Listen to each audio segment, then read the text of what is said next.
Vamos lá, meu povo, falar mais uma vez sobre Corinthians, no dia de hoje, Corinthians e Cruzeiro.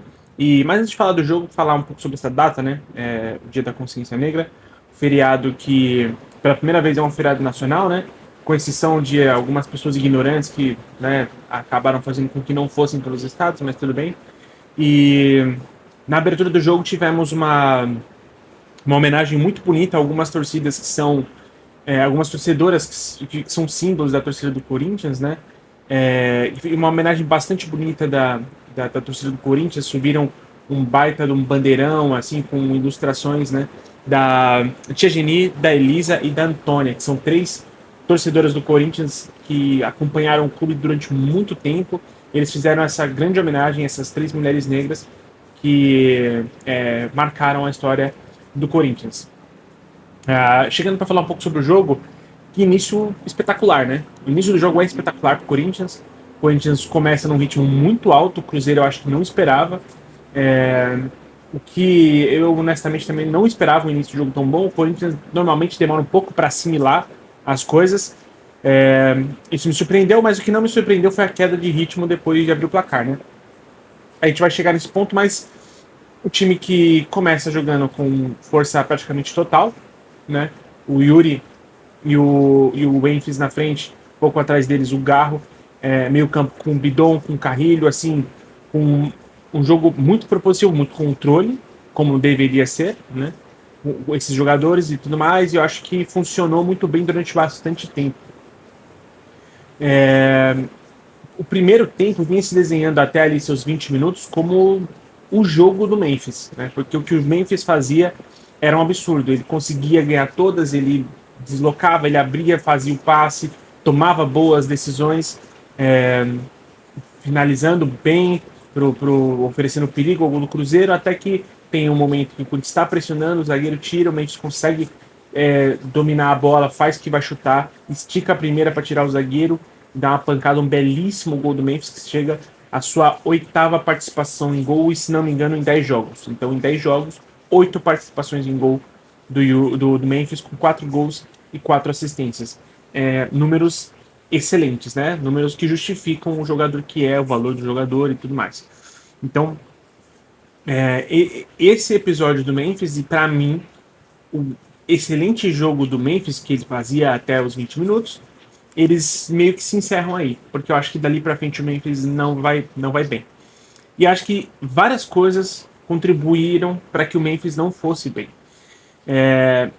Pouco tempo depois tem a chance do Yuri, né? Que ele recebe essa bola, consegue abrir, chutar a bola, tem o desvio. O Corinthians, eu comento que o gol que o Cruzeiro fez depois do Kaique é um gol que só o Corinthians toma, mas também foi uma sorte do Corinthians esse desvio do chute do Yuri, que chega a 27 gols, né? Se não me engano, são 27 gols do Yuri na temporada. Eu vou até confirmar aqui no SofaScore. Então para dar a informação certa aqui. Yuri Alberto na temporada 2024 pelo Corinthians. Jogador da Série A, líder em gols e participações em gols em campeonatos nacionais e internacionais. São 22 gols e 28 contando gols e assistências em 43 jogos. Centroavantes com mais gols marcados no Brasileirão, 11 gols em 26 jogos. Brasileiro com mais gols marcados no mundo desde setembro, 11 em 15 jogos. Artilheiro da Sul-Americana, 9 gols em 10 jogos, número muito impressionante. E sub-23 dos times da América com mais gols marcados, 27 em 54 jogos. Então é isso mesmo. Yuri chegou a 27 gols marcados em 54 jogos, o que é literalmente 0,50 gol por jogo. Ou seja, a cada 2 jogos é certeza que um gol ele vai fazer. E o que faz o Corinthians recuar tanto? Não recuar, mas o Corinthians perder tanto o controle e ter a sensação de que o jogo não estava tão na mão do Corinthians quanto esteve antes. Especialmente a perda do Yuri Alberto. Tá? Aqui em São Paulo, hoje, os jogadores jogaram em média 31, 32 graus. Fazia aqui em São Paulo.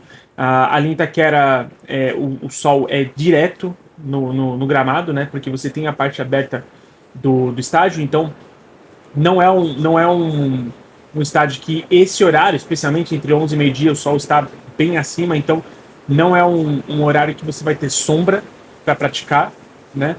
Então, realmente é um calor muito intenso. O Memphis falou sobre isso depois do jogo.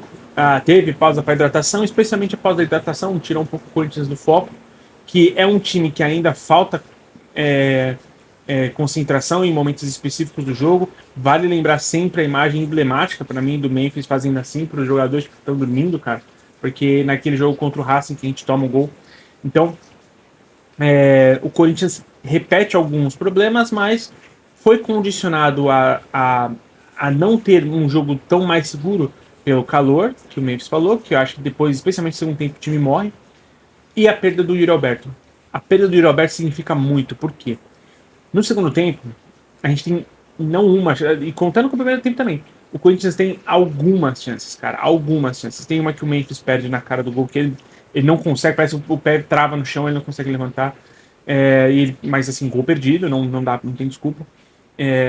Tem um lance do Thales Magno que sai de cara com o goleiro e não faz o gol. Ele consegue limpar bem, inclusive, tem 2 na marcação, ele limpa bem, chuta o goleiro, pega. O Corinthians teve diversos lances, em que o Corinthians podia ter matado o jogo. E assim, e é meio doido dizer isso, né? Falar que a falta que o Yuri Alberto faz nesses momentos. Porque esses são lances que um jogador como o Yuri, no momento que está, não perderia. O Yuri, naquele lance, o pé dele não travaria, porque ele jogaria de qualquer jeito na bola para a bola entrar. Aquele lance do Thales, por mais que eu acho que o Thales teve muito mérito em tirar os zagueiros e tudo mais, aquele é um lance que o Yuri com certeza ganharia ou na força ou na velocidade. E pode ser até ser que não fizesse o gol, mas é que é um jogador que na fase que está faz falta em momentos decisivos como esses. Então, parece que saiu só por precaução, né? Porque sentiu, não, até agora não saiu nenhuma notícia de que vai ficar fora do próximo jogo contra o Vasco, que é em casa. Então, até aqui, não acho que é um grande problema. O problema é que o Corinthians podia ter matado esse jogo, e o Corinthians não matou. E, é claro, o jogo acabou 2-1, o Corinthians ganhou, importantíssimos 3 pontos, tá? Importantíssimos 3 pontos para que semanas atrás a gente falava sobre luta contra o rebaixamento, hoje a gente está falando sobre classificação para Libertadores. É muito doido isso, né? Mas esse elenco finalmente começou a ser efetivo. Era um time que criava muitas chances, criou muitas chances contra o Internacional, criou muitas chances contra o Botafogo, né? E não conseguiu converter. Agora o Corinthians converte. Agora o Corinthians converte. E agora o Corinthians não sofre tantos riscos, não sofre tantos problemas defensivos como sofria antes. Precisa ainda de uma peça, ainda precisa de um zagueiro de maior nível para jogar ao lado do André Ramalho, para mim, tá? Não acho que Kaká, não acho que Gustavo Henrique sejam maus jogadores, especialmente o Kaká. O Kaká acho um bom jogador. Mas é porque você precisa ter rotatividade. A gente tem convocações de Félix Torres, tem a questão física. Um jogo como esse não é sem, você vai ter que poupar jogadores porque é um jogo às 11 da manhã num sol muito forte.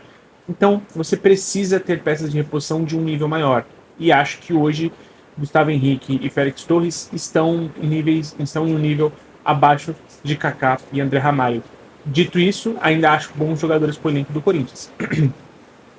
Sobre o meio campo, eu não gosto quando as alterações que o Ramon Dias faz no segundo tempo, em que ele tira Carrilho, tira o Breno Bidon, que vinha fazendo um bom jogo, vinha fazendo um ótimo jogo, e ele coloca o Coronado para ser um cara de recomposição. Eu acho que o Coronado é um bom cara para ter saída de jogo. Ele é um bom cara para fazer isso.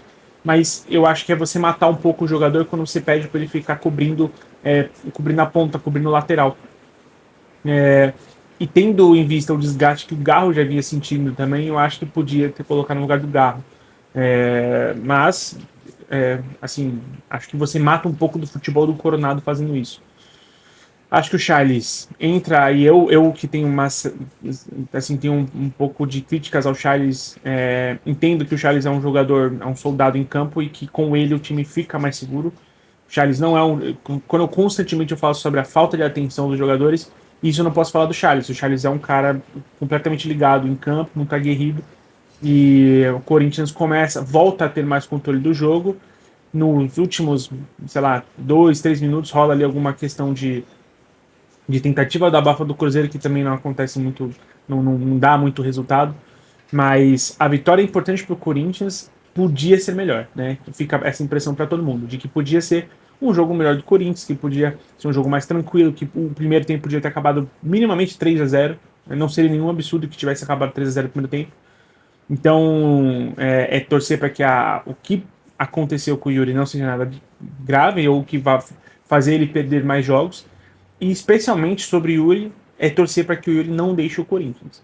Pois o Yuri hoje é uma peça-chave do Corinthians, ele é um jogador muito, muito importante para esse time e em muitos aspectos.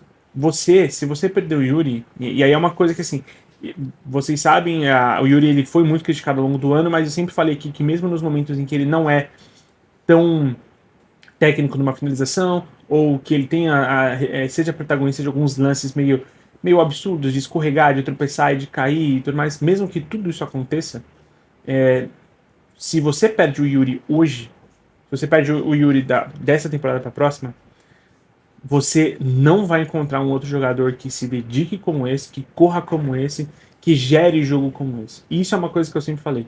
O que o Yuri Alberto gera de jogo para o Corinthians é muito interessante. Eu acho que tem um paralelo assim, salvo as devidas proporções, obviamente, que eu faço com o Darwin Nunes. Muita gente tenta pintar o Darwin Nunes como bagre pelos gols que perde e tudo mais. Mas tenta ver o quanto de jogo que esse cara gera. Ele gera muito jogo pelos ataques aos espaços, pela força física, pela trombada, pelos giros, pela insistência. Esses caras, eles podem não ser um primor técnico, mas são caras que conseguem gerar incômodo e gerar jogo pro seu time o tempo todo. Então, eu acho que o Corinthians, se perder o Yuri Alberto dessa temporada próxima, acho que vai ser uma perda, assim, imensa, uma perda que não tem reposição. Se o Corinthians perde o Yuri, eu não vejo no mercado possível para o Corinthians alguém que entregue para o Corinthians o que o Yuri entrega, mesmo, tá? Mesmo debaixo de tanta pressão, de tanta crítica e tudo mais. Então, acho que tá na hora da gente. Sei que agora né, parece que é fácil falar, mesmo eu tenho sempre falado isso, porque ele está em boa fase, mas o corintiano e a torcida e a gestão do Corinthians precisa entender o jogador que é Yuri Alberto. Depois de exaltar tanto o nosso 9, mais uma boa partida do Garro, né? O Garro é sempre um ponto de equilíbrio do Corinthians, por mais que tenha recebido algumas críticas. Eu acho que o Garro teve uma sequência de jogos ruins, mas se você for pegar a sequência de jogos que esse cara fez no ano, é loucura, é loucura. Ele precisa de descanso, o Garro. Até por isso eu acho que o Coronado tinha que estar no lugar dele. Mas enfim, o Corinthians agora ocupa, se não me engano, a 10ª posição, a 19ª, né? Deixa eu ver aqui, ó. O Corinthians está em 9º lugar, 44 pontos. Do Corinthians para o 7º colocado é apenas uma partida de distância, tá? Porque São Paulo não vai alcançar. O São Paulo que tá em 6º lugar, São Paulo tem 57 pontos. Então, do 7º para o 6º, né, que é do Cruzeiro para o São Paulo, são 10 pontos, então não existe alcançar o São Paulo. Mas o Cruzeiro, nessa meiuca em que está Corinthians, Bahia e Cruzeiro, a gente tem só um jogo de distância, né, que são 3 pontos. E o Cruzeiro completamente concentrado para a final da Sul-Americana, não acho nenhum absurdo que venha a perder algum jogo. O Corinthians vai pegar o Vasco em casa, que é uma vitória muito possível. Não é nenhum absurdo falar que o Corinthians é favorito para esse jogo, certo?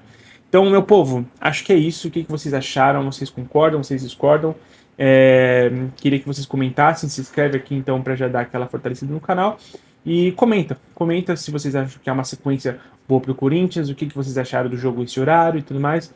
Eu sempre vou ler os comentários de vocês e responder no próprio post, beleza? E a gente se vê no próximo vídeo. Até lá, valeu!